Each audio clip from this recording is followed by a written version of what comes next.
let us know in the chat. It's so good. Oh, my friends, it is great fun. Right. Anyway, welcome to LinkedIn for Breakfast, everybody. I started the live stream and then I was just asking people a random question, right? This is LinkedIn for Breakfast. This is the place, the little slice of marketing madness every single week. And I love doing this. This is my kind of ability to, just exercise a little bit of weird and wonderful marketing adventure. And where we go, nobody knows. So we'll crack onto it. And in fact, we were just talking about Whisperflow before getting started, which, by the way, if anybody is unsure, so actually, here you go. Complete tangent straight from the start, but we're going to go for it. Let me just turn off that. So Whisperflow is a great app that basically allows you to use your hotkeys. Let me just show this. If you're not using this, I haven't typed in weeks. So I can go, talk to me about I want to write I don't know, post about how to generate more leads on LinkedIn. Can you list out these items? One, two, three. I don't know. It basically, I think the problem is I was actually trying to give it a prompt then, or I was trying to write a prompt. The point being, hang on, let me say, um, LinkedIn lead generation leads you to first of all do research, then you need to do a outreach campaign, and then you need to do a content outreach campaign. And there you go, perfect. That was exactly what I wanted to show you. So the reason why List for Throw I think is better than anything, and when I'm creating content, is that it didn't just obviously spell everything correctly that I just said, but it also then put the grammar together and also put the listing together, so it kind of edited there. So it just, if I'm writing posts or comments back to people on LinkedIn or anything like that, it's brilliant. Anyway, there you go. It's totally for free, by the way. In fact, I could probably, I don't know where. Ah, here we go. If you wanted, there is like a here you go. You can get a month for free. I think if you use this invite link. This is not what today was supposed to be about, but actually, since I'm doing it, here's the link to it. You get like a, oh, hang on, let me just copy this. I think you get a free month and I get a free month. Not that's why I was doing it, but genuinely, it doesn't matter if you're using mine or not, but there's the link in there. It is wicked. And you can just try it for free to start off with. And look, 71,000 words that I've been writing with it. Mental. And I write all my posts with it. Anyway, should we get this show back on the road? Luckily, people are still joining us. So, welcome everybody to LinkedIn for Breakfast. So, what are we talking about today? We're talking about winning from Brew 360. Don't worry, we're going to tell you what that's all about.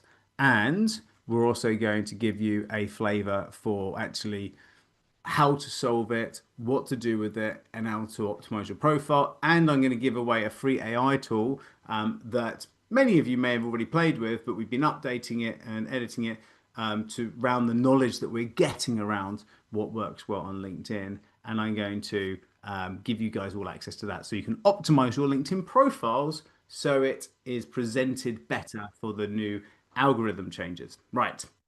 So, what is our mission here before we get started at LinkedIn for Breakfast?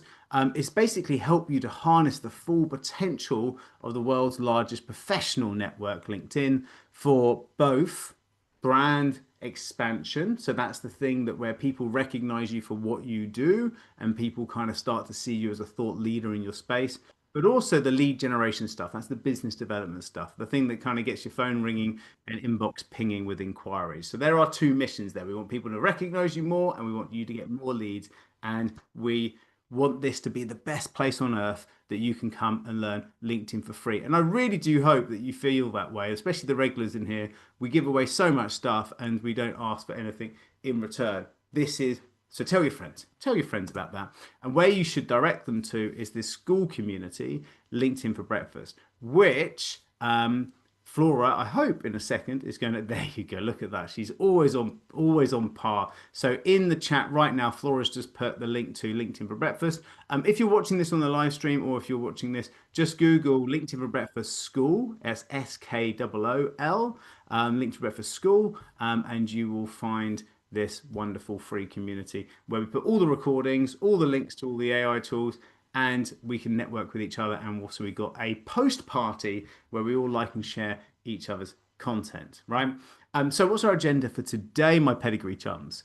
So we want to talk about what this Brew 360 thing actually is, right? We want to then look at how LinkedIn is actually classifying you, or classifying you, however you want to say it. So what does it actually see you as? You know, what pigeonhole is LinkedIn putting you into? So that's what we want to look at. Then we want to shape your profile so that it knows what you're talking about and what you want to be seen for. Then we want to be thinking about the connection strategy that will help to compound your reach and to make sure that you're not undermining what you're trying to achieve with your profile through connecting with the wrong people. So we're going to really kind of help you to rethink about your connection strategy. And then we want to talk about your content strategy to make sure that the content you're putting out also isn't undermining what you're doing, right? And then we're going to talk about what to do next, right? What's your next step after that? Okay. So, what is this Brew 360 thing? And there is a few slides today, but I will be jumping on this to a little drawing board and I'll be showing you practical bits around it, right? Um, Graham says, is Flora an AI agent? Flora is not an AI agent. We've worked together for 5 years now. She's in Wave Flora. There you go. She is not. She is amazing. She works harder probably than any technological agent could ever do. So what is it? So Brew 360 is essentially right. So what's happened with LinkedIn is it's basically looked at this kind of old school algorithm, and when people are actually trying to optimize their content to get reach, before, do you remember we used to use things like hashtags?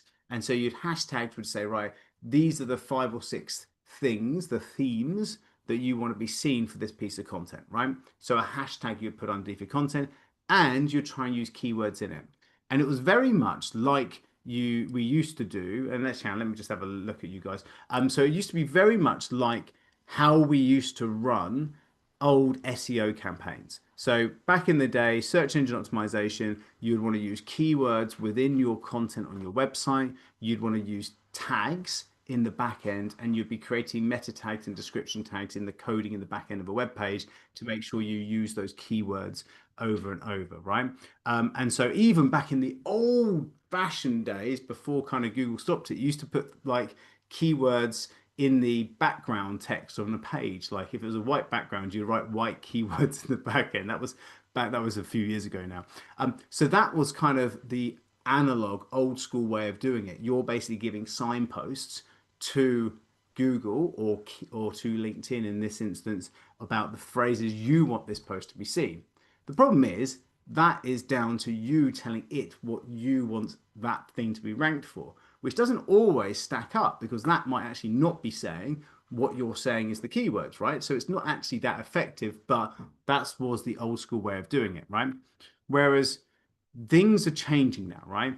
Because it wants to use AI to look at the big ranking factors that it sees as being important, right? So it wants to see who sees your content, and it also means that Brew 360 will work out who should else be suggested this content to, so your second and third degrees. And it also wants to look at which audiences will your content be tested against. And what I mean by that is that whenever a post comes out, it will be tested against it. So it's going to kind of work. So let me kind of show you what I like. I think this is important to sort of show you the lifestyle of a post, right? So if we think about any sort of post on LinkedIn, uh, it's got kind of a lifestyle, right? So you got the bit at the top, and so this is kind of engagement, and views and all that sort of stuff. And this is time, right, across the here, right? So when you first start up, you need to have like some sort of engagement and views in the first sort of 30 minutes, right? So you get some likes and comments, etc., and it will take you up to here. So this piece you want to do well. Now this is always going out to first degree connections. Your content will always be tested against first degree connections. And then what will happen is it will plateau a little bit whilst the algorithm just checks out how it's working and who seems to be liking and commenting it and just kind of seeing. So we just sort of see this sort of lag. and then it will go again if it's had enough. If you didn't get much engagement, then it just dies off here. But if you did get a decent amount of engagement at the start from your first degrees, then it will test it on your first, on more of your first, plus some second degrees, right? And you'll have another little spike in here, and then you'll start to see it plateau again, and then it will go. And if it's going to really go, then it goes out to the third degrees plus the seconds plus the first degrees in this final kind of push, right? And so this is the lifestyle. It has three parts to a post on LinkedIn. The kind of the initial push, like does your audience like your stuff? Cool. And then second push is work that, want to work the second piece, and then the third piece. So this is kind of the lifestyle of it. So we just need to understand this as we go into this Brew 360.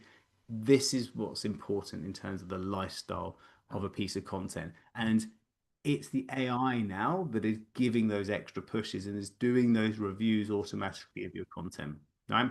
And it's down to a number of ranking factors to make this journey happen. Cool. So it's going to look at your data. It's going to build a 360-degree view of you, and it's going to look at your profile data. It's going to look at behavioral signals. It's going to look at the history of your content, and it's going to look at who you're connected to. So in English, basically, it's looking at your profile to make sure you've got it written for the right audience. It's going to look at, are you connecting? It's going to look at who you're commenting on. What activity are you doing outside of just posting in your profile? You know, what are you liking and commenting? Are you, kind of sharing stuff? It's going to look at what you've posted in the past, and it's going to look at your friends, right? It's going to look at your first degrees, right? And why does all this matter now? Because most people have kind of seen their reach get obliterated. So November is when this last year, November time, most of us started to see kind of a lot of our content fall off a cliff. Okay, so if you go, oh, LinkedIn's just not working for me anymore, it's probably because you remember before November or some point last year, like you were getting some reach, and now you're probably not getting some reach, right? And it's coming back now, but everybody had a big crash whilst we figured this out, and now we need to put these things in place, and it's picked back up again, right? For the people that are doing this right. So this is why it's super important, right? Because if you're not congruent, i.e., your profile says one thing, your connections are saying another, and your content is completely kind of already all over the place and sporadic, then the AI is like, well, how do I rank this person? Who do I suggest the content to? Because I'm not really sure who you're for. We need to know who you're for. This, I'm afraid, and if you are on this call and you're the sort of person that likes to go, well, actually, I wear two hats and I have this business and this business, or I've got this audience and that audience. I'm really sorry, this is not going to go well for you today. This is LinkedIn is really wanting you to pin your colors to a mast because it's going to test you with an audience every time you push out that content. And it will be testing you with the audience that it sees as being the most likely audience for you to get reach. Why does it want that? Okay, because there is a reason for its sinister plan here. The value of a social media network goes up because of user time and linger time and people spending time on it. Why does the value of it go up because of that? Because advertisers will have more people who are on there more often to be able to sell advertising to, right? Or for advertisers to buy advertising from the social media platform. And therefore, how do they make their gazillions? Is by selling ads. So the more you're on there and the more you're making other people stay on there longer because they're reading your content, they're enjoying you, they're coming back and thinking, oh, what's Alan said about this now recently? And they're popping back on. That means that they're not on Facebook. And that means that Facebook isn't able to sell stuff to you because you're on LinkedIn and LinkedIn is able to sell stuff to you. So this is why it does this. We've got to understand this. And so it wants you to win. It actually wants you to win, but it needs to know who's most likely to spend the most amount of time reading your stuff. And if it doesn't know that, that's why you may be in the doldrums. You're kind of bobbing around, there's no wind in your sail because you're just not getting any engagement because it doesn't really know where to put you. Or every time it tries to send you to an audience, it doesn't get rewarded by engagement. So every now and again, it'll push a little bit more. There's no engagement happening from your audience. So it's like, what's the point? Versus like it's testing an audience and suddenly it's seeing engagement and linger time and people reading it. And it's not just engagement, my friends. There's other things that actually takes into ranking. So if we think about LinkedIn, right? There's just kind of think about this. Let me just go onto LinkedIn and go and show you. There's ranking factors all over the place to show engagement. So when I'm coming onto here, I'm so look at this. This is a great example, right? So Jason's in here. By the way, if any of your videos are black at the start, that's a mistake because how do we even know if we should click on this? Now I know Jason, he's a great lad. So I may click on that, but the average Joe might not, right? But there's ranking factors. So one, we've got one I paused on this, right? So that's a ranking factor. Linger time. Linger time is a ranking factor for post. So that's important. Pictures and stuff help to do that, right? The next thing is this more button. You see here? I can click this more button. You see how I haven't liked this post or commented it yet, right? Because it's not just about that. I hit this more button and then suddenly I'm seeing that. So that's a ranking factor, right? And then of course another one is going to be pressing play. And then there's going to be things like watch time. So the amount of times I watch this, the length of period that I actually spend on this video, the have I completed watching the whole video, all ranking factors. And then we go down to the more traditional ones like liking it, commenting it, love this Jason, you know, and bam, I'm putting together more.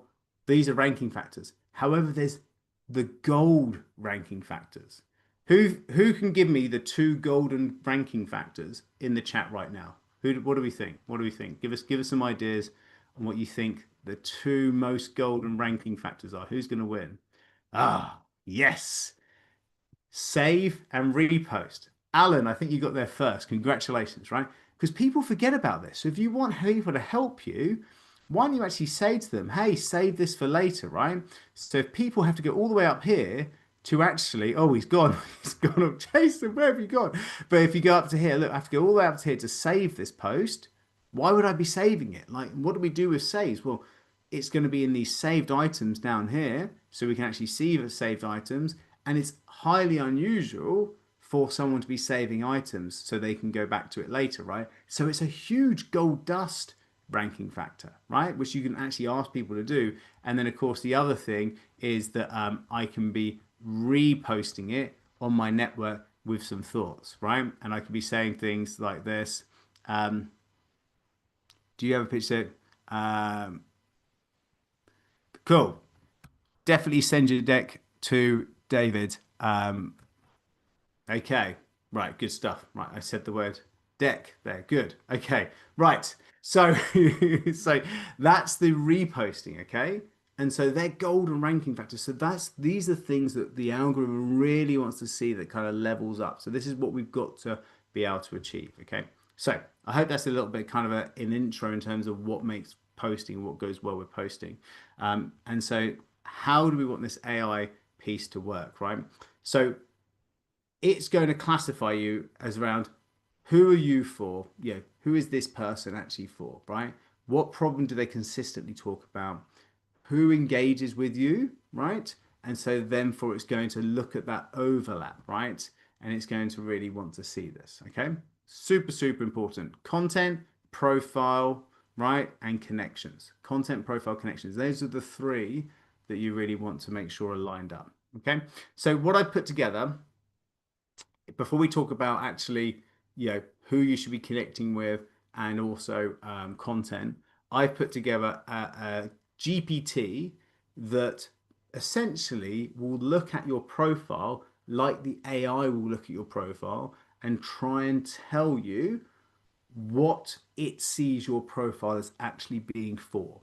And if that is right or if it's wrong, it's going to give you the ability to then rewrite your profile for the audience you're trying to target, right? So here, take this, oh, hello, and stick this, and you can play along with me if you wanted to. If you've got the ability to right now, I put the link in the chat now. You can click on that and you can play along with me. Um, So Katie's saying, I didn't even realize there is a save this post option on LinkedIn. Perfect. There you go. This is the thing. So actually, that's you can say why it's a golden ranking factor because it's like it's very rare for someone to do it, right? Um, and so when we think play along with you. And by the way, Katie and others who are thinking about this save thing, why do people save stuff? It's because the post was useful, not because it kind of inspired people and thought that's interesting. It's because it's useful. How do you make a post useful? And again, apologies, guys. We're going to go through this Brew 360 ranking. So if you want to fiddle around now to kind of get this ready to go, and we'll do it together, it's a good time to do it because I'm going to go down a little bit of a why someone would save your post rabbit hole. Right, breathe. Here we go. Right. So why would someone save your post rabbit hole? Um, because you're creating a utility, not a nice story. If it was a nice story about, some sort of client success story that you had, or maybe a piece of thought leadership, great. Someone might read it. It works well. Cool. I've been educated. However, if you've been able to inform, update, or actually create some sort of resource for someone, or even asked a question and there's a bit of commentary going back and forth, then that will create more. So, for example, the type of post that works well are things like two steps, right? So here's an example, and this post is only getting started because I literally pressed 11 minutes ago. So I only just pressed go on this post, but it probably is a good example, right? Unfortunately, I don't know if anybody else is a Jeremy Clarkson fan. I am. There was a really unfortunate thing about him getting cancer, so I wrote a piece around kind of third stages in people's career. People being really sprightly, and then that you get that horrible diagnosis, etc. And then I talked about health protocol, longevity, and then I've talked about I'm interested in hear what other people are doing to improve their health and longevity. And if you want my health protocol, happy to put the word health and I'll just share it with you, right? So why would people share this or save this post? Is because one, they might want to come back and think about what other people are doing. So I'm creating like further knowledge in the chat. So it's worth coming back to see what other people are saying. So people might say it for that reason. The second thing is people might save it because they want to come back and actually make sure that they get the resource by commenting. And the whole point of this is that my hope is with a post like this is that it will create some really interesting conversations and people will obviously be asking for this health protocol piece that we put together, and we should get some comments and back and forth with it, right? And so, yeah, here we go. So we've got some people coming down and asking for stuff and also commenting. So not only did I get someone saying health, but also I've got someone commenting around this. And look, so they're decent length comments and it should happen. Now, as I say, I posted this 11 minutes ago, so I have no idea if this is going to go well or not, but it has already the early signs of people actually wanting the resource and also starting the comments, and hopefully there'll be some debate in the comments. This is the type of post that you want to be thinking about. Now, that is slightly off brand for me, so if you want to go more on brand, as a very quick example, here's me talking about today's subject, Brew 360, and offering a post around Brew 360 and saying, hey, if you want the tool that is the tool that I'm talking about today, then comment this, and also you want access to the event. So I talk about the problem, the solution, and of course then people are asking for the tool, and then we can go back and forth with the tool. So again, it's what we call a two-step post.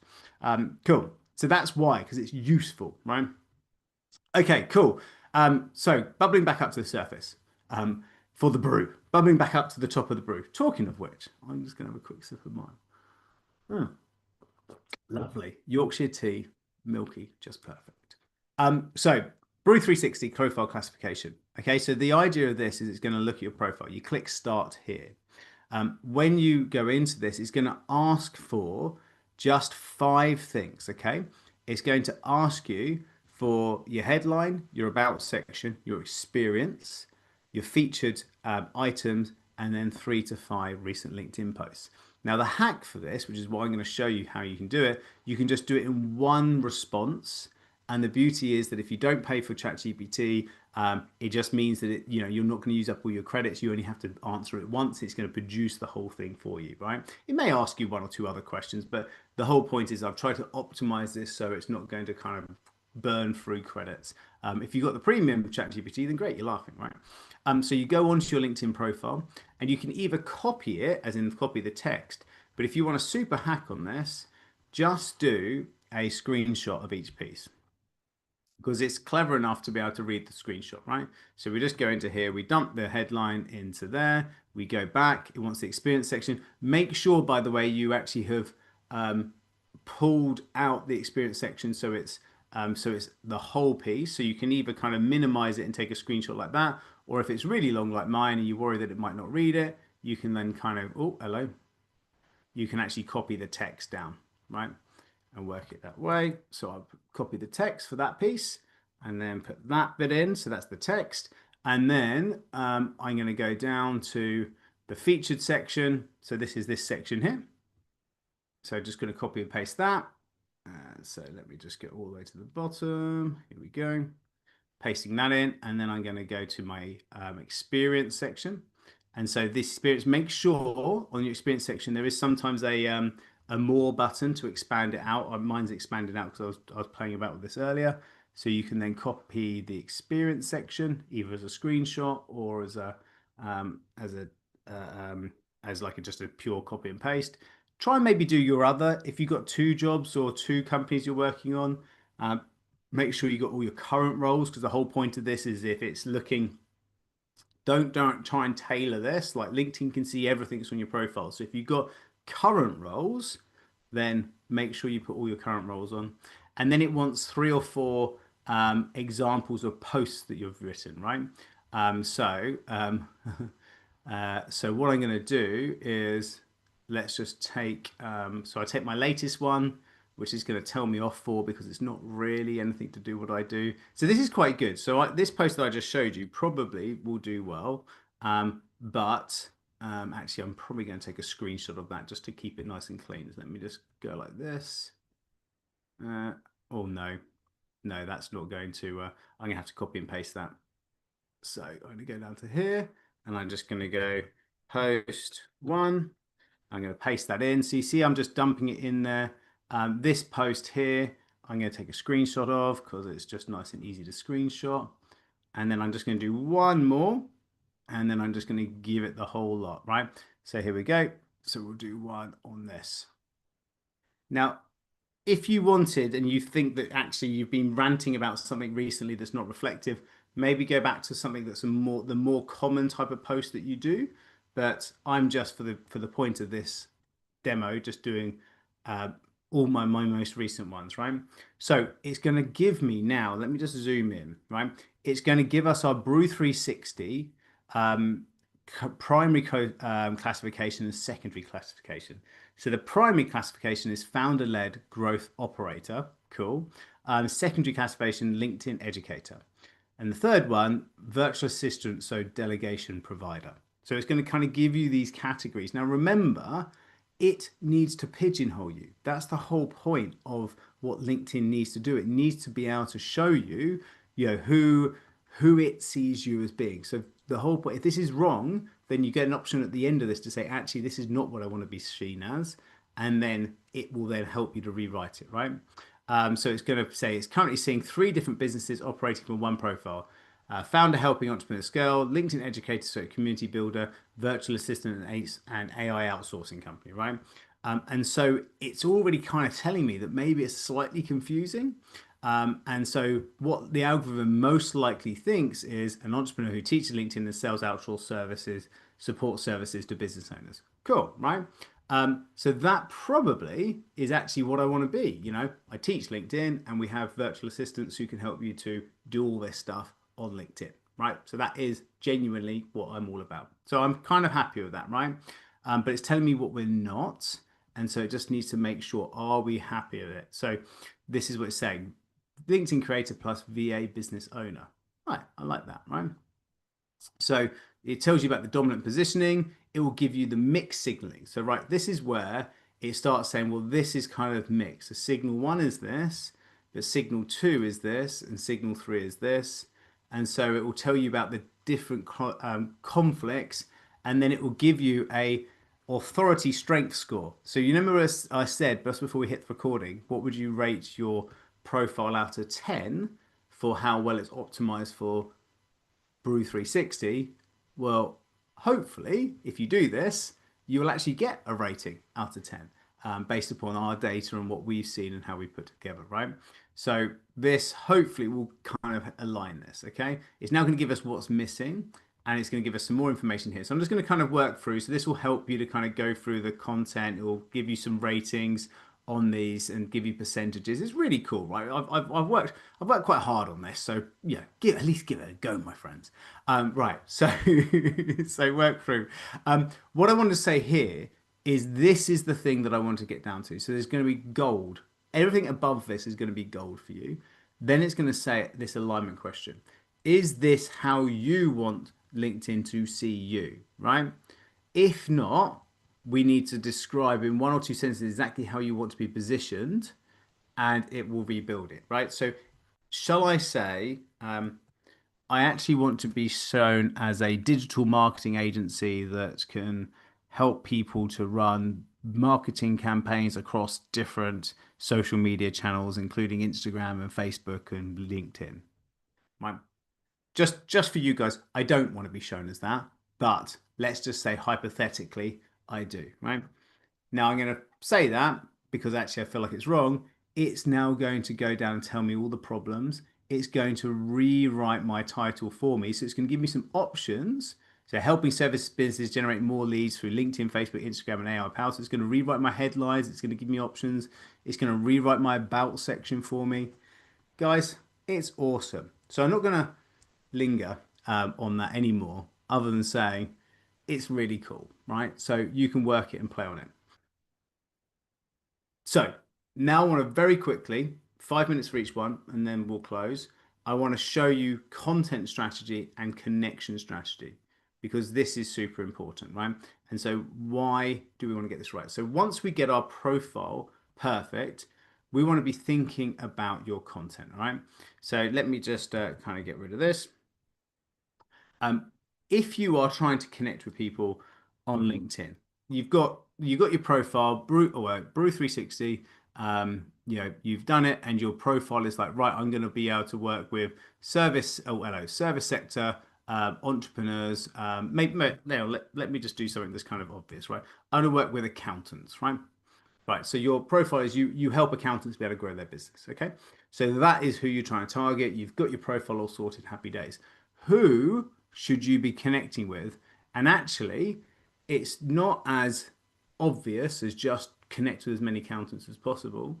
LinkedIn wants to see a blend and it wants to see a 60, 20, 20 would be your natural connections. Okay.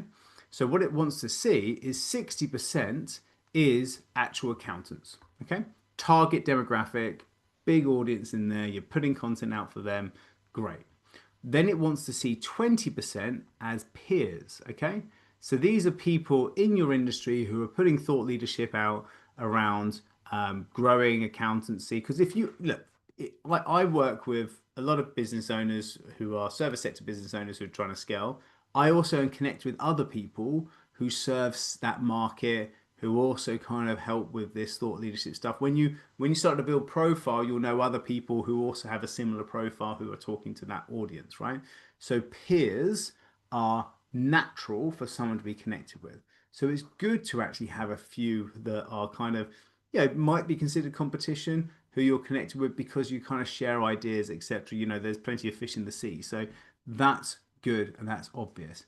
And then the other thing is suppliers into the industry. So you want to have things like trade shows, software companies, other kind of trade publications. So if you are servicing accountants, maybe you'd be connecting with people who put on Accountex, the big show, people who are provide Zero or QuickBooks, and people connected in there. And they'd love to see you maybe actually presenting and doing joint events with these people who are at these accounting shows, and maybe doing kind of joint webinars with these software companies. Do you see how this can really be an obvious audience to be? And if you can have that makeup like looks like that, now this is a perfect scenario, then your content and sorry, your profile and your connections work and make sense to Brew 360. Now, a lot of us, the problem is that our audience is like this, and we got like 3,000 people as our audience, and only like 10% are actually the right target audience because we've had different careers, we've tried different products, we've moved industries, we've only just started our kind of business journey, we've got old corporate mates and our old university friends, and that's the problem is that when you put out a piece of content, we talked about that graph where you have this initial push and then it goes like this and another push and another push. This piece here, this first degree element, it's going to go out to your audience. If your audience looks like this, it's going to test your accountancy based content on a pool of people that are your first degrees. But if only 10% of them are actually accountants, then it's only going to do as 10% as well as someone who is going to have the right blend of content, and so you're going to not get this initial push. You might be going a little bit of a murmur because you haven't got the pool right that is getting tested by your content. Does this make sense? Right, so when you're putting out your content, if you haven't got an audience that is interested in that, then your audience isn't going to give the engagement signals, and the algorithm's just going to fall flat before it even hits the second chapter of its three-chapter life. Yeah. So super, super important. Okay. Um, Third piece is around content. Let me just get back onto the slide deck. I'm sure I've kind of whipped past a few slides, so we're not going to go over every single slide. So that's who we should be connecting with.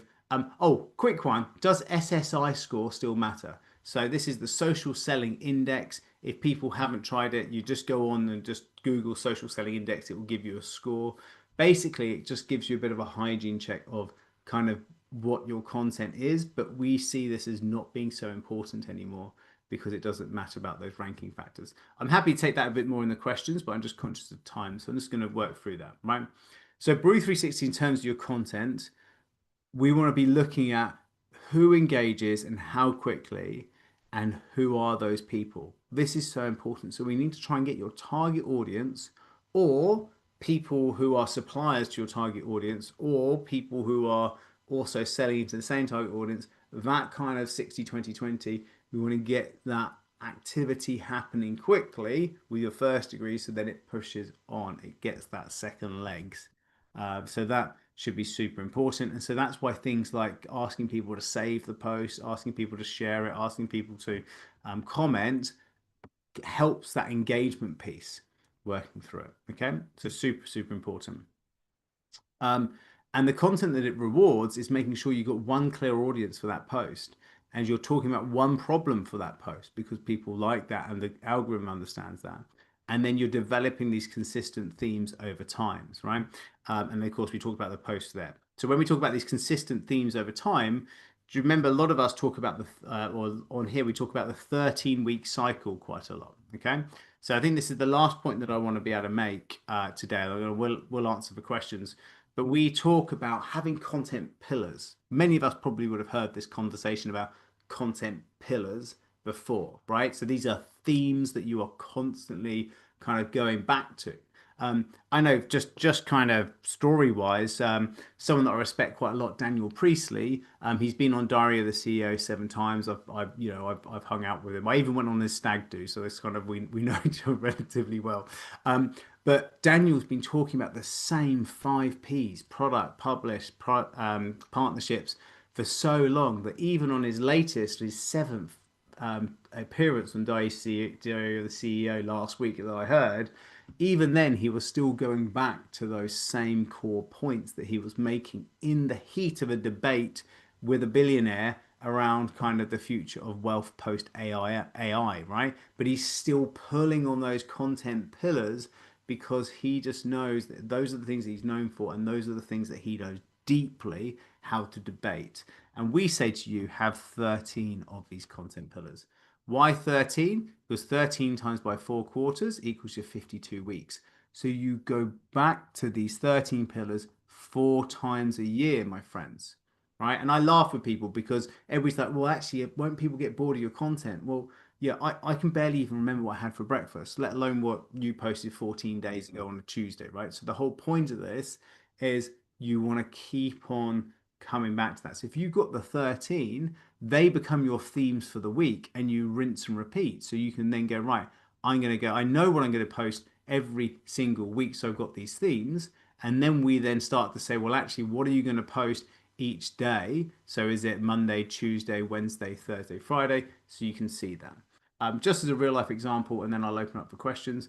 Here is what we call our 13-week circle content calendar. This is the stuff that our VA teams work with our clients. And you can see here week one, week two, week three, week four themes, and then the different types of content. You can see there's different content options like podcasts and newsletters and videos and case studies that people can kind of populate the board and plan. And then inside each one will then be the actual content to be used on that day. So this is how you can kind of put this together and then create a consistent flow. And then the beauty of this is that once you've got 13 polls, if you're going to do a poll on a Monday, you never have to worry about Mondays again. You just work those 13 polls.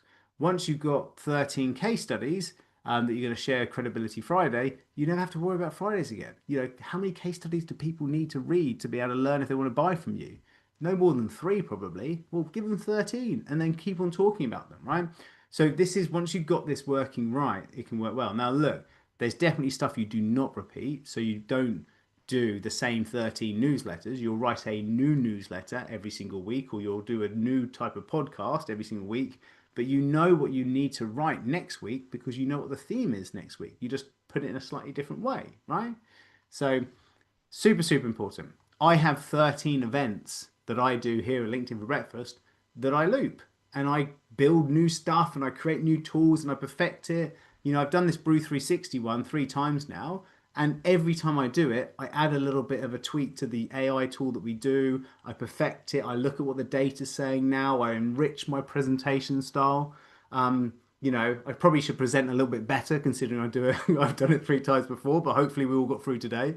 And so the whole point of it is it gives familiarity for you, it gives focus, it gives structure, and it also gives the algorithm those content themes that you want to be renowned for. And I think that's the important thing around this. So I hope, my friends, today that I've been of assistance. I want to open it up for questions. I'll stick around for another 5, 10 minutes if you're shooting off. I love it. I hope you've enjoyed that.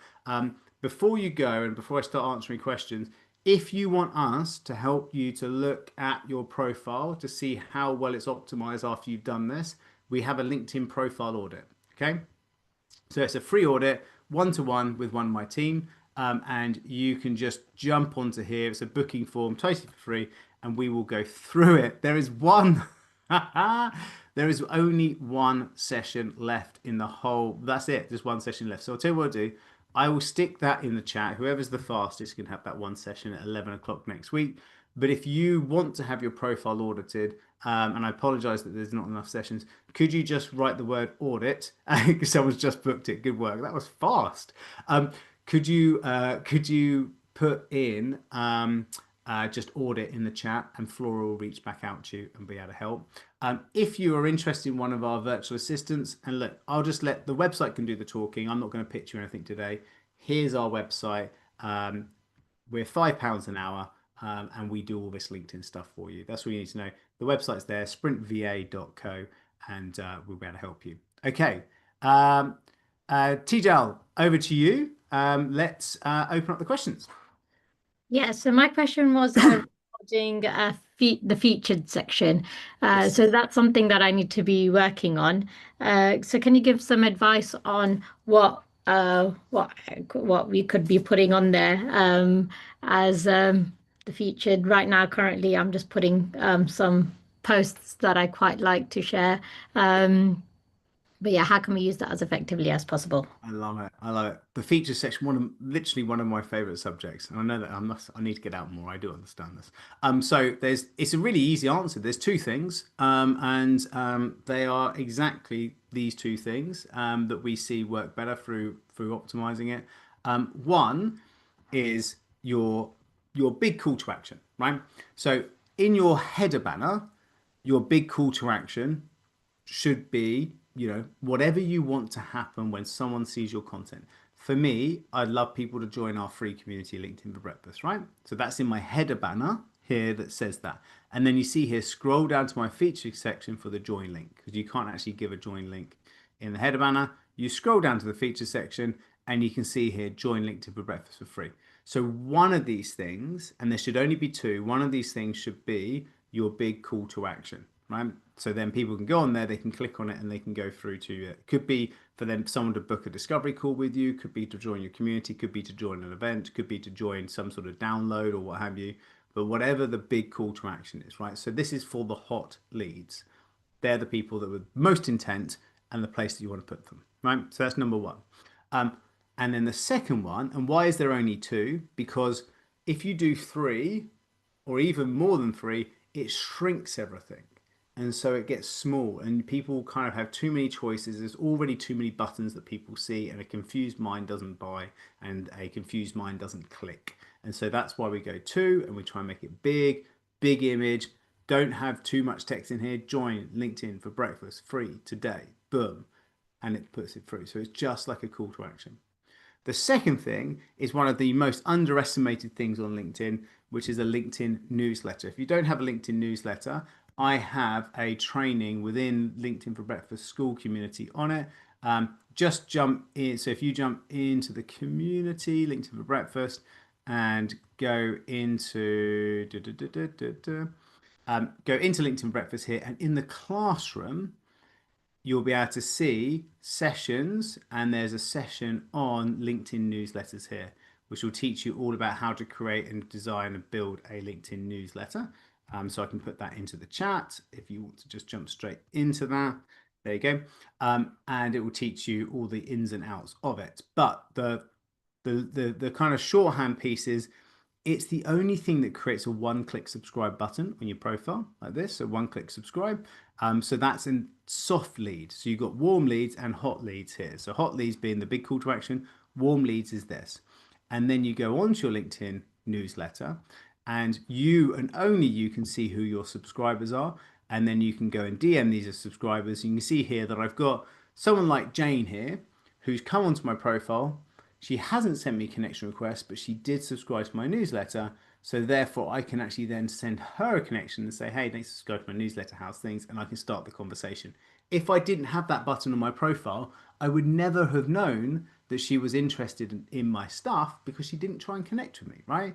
So it's a great little what we call tripwire for lead generation. You can see here, there's lots of different people who are asking me to connect, people who have connected, so I can go through this. So if anyone wants to kind of look at this or even just subscribe to this newsletter because we put out a free LinkedIn training every week, there's the link to it below here, and you can test it out yourself.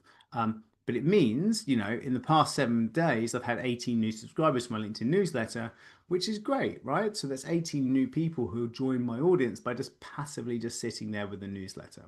So you need to, something like this can really help. So those are the two things in your features section that will really help from a practical lead generation piece, because everything else you're doing is about content creation and brand awareness. This is the stuff that really generates the leads, and that's what we love. Does that help?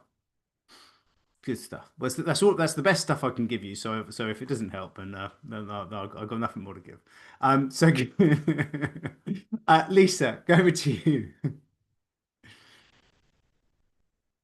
Not on camera. I just had a question about the saved items because I actually love doing that. I always save people's items, but how does that work if you said that you get the most reach if you comment on somebody's post within the first hour? How would saving somebody's post and then getting around to it later, how would that help with ranking? Or is ranking different to reach? Have I got that wrong? No, no, no, no. What I mean, it's not just commenting; it's engaging with someone's post. So Okay. the gold star is saving and reposting. So that is the best thing to do in the first half an Ah, hour. to save and repost, right. Not Oh, just to no, you don't save even it have and to. comment They can be later. separate, right? It doesn't matter. So you can save it. Yep. That's like a huge gold star. If you want two gold stars, you would also repost it, right? So, but it doesn't really matter. Like saving a post to have saved a post means that you would have gone onto that post, you would have lingered on that post, you would have used the save thing, you probably would have scanned it, and then you're going to come back to it. Yeah. That's enough engagement signals anyway. Plus, with the save piece, you're doing whoever's posted that as a huge favor Right. in that first half an hour. Well, it doesn't even matter when you do it. Whenever you do it, it's going to be doing them a huge ranking factor Okay. for it. And so it doesn't matter if you haven't commented or liked, or spend that much time on it. It's still going to be really, really great for the person that's Okay. created the Yeah, content. it makes sense because I started to do it recently to just not have the pressure of like having to respond to somebody immediately. I actually want to indulge in their posts when I've got time. So it logically makes sense to for them to rank you higher because you're saying I like this person's post. It's so important that I want to give it time when I've got time. Mm. Yeah, And, yeah. and Okay, brilliant. That I didn't know that. That's great. That's really good to know. Thank you. Yeah, and also on the flip side, just to kind of say why is saving a good thing? Well, like if we think about our kind of feed, you can see here the feed is basically a cobbled together set of people that LinkedIn is going to show to us, but also amongst this is going to be a load of people, load of ads, right? So there's going to be loads of ads in here, people trying to sell stuff, and so that in itself is going to kind of be like, oh, okay, well, I don't know if I actually wanted to see that, and I certainly don't want to be advertised to all the time. And so what we're going to do, and just interestingly, I'm not getting hit with ads. Where's all the ads? This is LinkedIn has done something. Normally it's like 40% are ads. Wow. Okay, I'm gonna need to research after that. I can't see any ads on my post at all. Isn't that interesting? There's been none. I tell you what, that is fascinating. I'm gonna have to I have to do some research. Why am I not getting hit with ads? I love it though. I'm happy. I'm not going to argue. But the point being is on the save. This is just a random hotspots of people, right? So on my saved items, I can pull together almost a feed of all the stuff that actually I want to read when I get a second to better read, and I can go into there. And then of course I can unsave after time, and it can also look at articles versus posts in there. So it's quite nice if you want to use it practically, but obviously it's great just for this ranking piece. Does that help? Yeah, thank you. No worries. Good to see you, Lisa. Sarah, over to you. Hi, Sarah. Richard. Sorry about that. The first thing is, I have got so many questions for you, way too many to ask you here. But I was just wondering, could one of your sessions be a Q&A session, do you think? Or Yeah, yeah, we do a Q and A session, like an Ask Richard anything. You can also ask any questions within the and you'll get kind of almost like responses same day, probably, within a few hours in the community as I have well. tried that, but I haven't tended to get the responses back. Ah, So, I do so apologize. Actually, in the community feed. yeah. And I always highlight your name as well. But don't worry now. I mean, Can we check that I out, please, just Flora? I just see that there's a lot of questions going on in the chat, column as well. But just the first question, and I won't bore you with the rest of them, is with the power groups now. Yes. Um, are we supposed to still be waiting for the Tuesdays to comment on the posts in the power groups? Because my question was, um, the rest of the time, basically, I don't use the VA service at the moment. I'm considering it, but I'm not using it at the moment. But I really don't have the time to comment on everyone's post. And if they're posting every day of every week, it gets really time consuming. So I raised this in the power group the other day, and quite a few people didn't know. So wanted to ask your So input. so in the Power Teams, there should have been a message that I posted at the top that talks about it to say that it is every day, Oh, and it is. ideally if we go between 10 and 12. And look, it's you don't have to post every day. I'm just trying to find oh, actually, no. It's right. I'll got pinned to the top. There is a message for everybody in the power team. So the idea is between 10 and 12 is kind of a good time that people can post then, and then go in and try and comment. It's you can't comment on everybody, and you probably can't comment every day. So the idea is just to try and help and support, but also those power teams is to foster partnerships for things like webinars and podcasts together and all that sort of stuff as well. So it is also meant for that. And so do start to develop a bit of a power team. The whole point of it is to build those relationships to be able to help you to get to your audience. So it's more than just liking and commenting is the idea. So the more you put in, the more you get out. And so yes, it is a daily thing if you want to play daily, right? If it's not for you, then it's no worries. If you want to leave the power team, no problem. We still run the Tuesday big pod that you can jump onto. Yeah, no, it's definitely that I don't not want to do it, but I just can't be doing it all the time, every minute of every day, because it does get time consuming. And I'm sure for the people that are using the VA service, it's not so much a problem. But I just don't want people to think I'm just being a bit, mean, really. No, So, okay, that's lovely. Thanks very much. no worries, no worries. Thank you. I've got time for just Beiji's question because at 10 o'clock I've got to jump on another call. So I do apologize. If you have got further questions, please just put them straight into LinkedIn Breakfast group and we'll make sure we get back to you all today. Beiji, over to you, mate. Hey, Richard, yeah, thank you. Really great morning. Really enjoyed it. Need to come to more, but that's just my slap on the wrist. My questions is I've been using the brew thing as you've been talking. It's come out of it. One thing that's come out of it is in terms of my messaging is like, I'm sure everybody here, there's somebody else doing what they do, right? Whether we're a coach or a PA or leadership coach, whatever, is in terms of positioning, it's sometimes about give them what they want and then show them what they need. Yeah. Is that, is come out with a number of phrases that aren't common on LinkedIn but positions me. So what's your opinion about position yourself whereby this is my juxtaposition, this is my lane, this is what I do, and then get your audience to find you, or meet them where they're at, or I'm doing this, draw them in and then Yeah, communicate. I do think you have to sort of, so sometimes people will be like, I'm a solutions architect, and you're like, what the fuck is that? Like, like what? I mean, I've never heard such crap in all my life. Whereas actually, if you say I'm a business coach, but my specialism is to be able to help people to scale to 1 million in revenue, then you've got like the kind of pigeonhole, like I am this, but I specialize in doing this, and I'm bloody cool because I'm able to do this, right? And so that that's what we're saying with Brew 360. It need like the algorithm itself needs to be able to kind of pin you to to something that is a common category, and then from that common category it can then go on from there. So it's a blend of the two, but you definitely do need to have that kind of I am I am this. Most people know me for this, but my specialism is that. Yeah, super. Cool. No worries. Sorry, guys. I feel conscious that I'm doing this, but Divian, I know that you're on here. You and I've got our call now. So I'm going to close the room down because it's easier, and then jump back into the room, Divian, for our call. But for everybody else, do remember to jump to request. I'm sure Flora's taking down the request for a audit, and also to put your questions into the LinkedIn Breakfast group. And I'll see you all next week at 9 a.m. for another LinkedIn for Breakfast. Hope it helped, guys. Big love. Take care.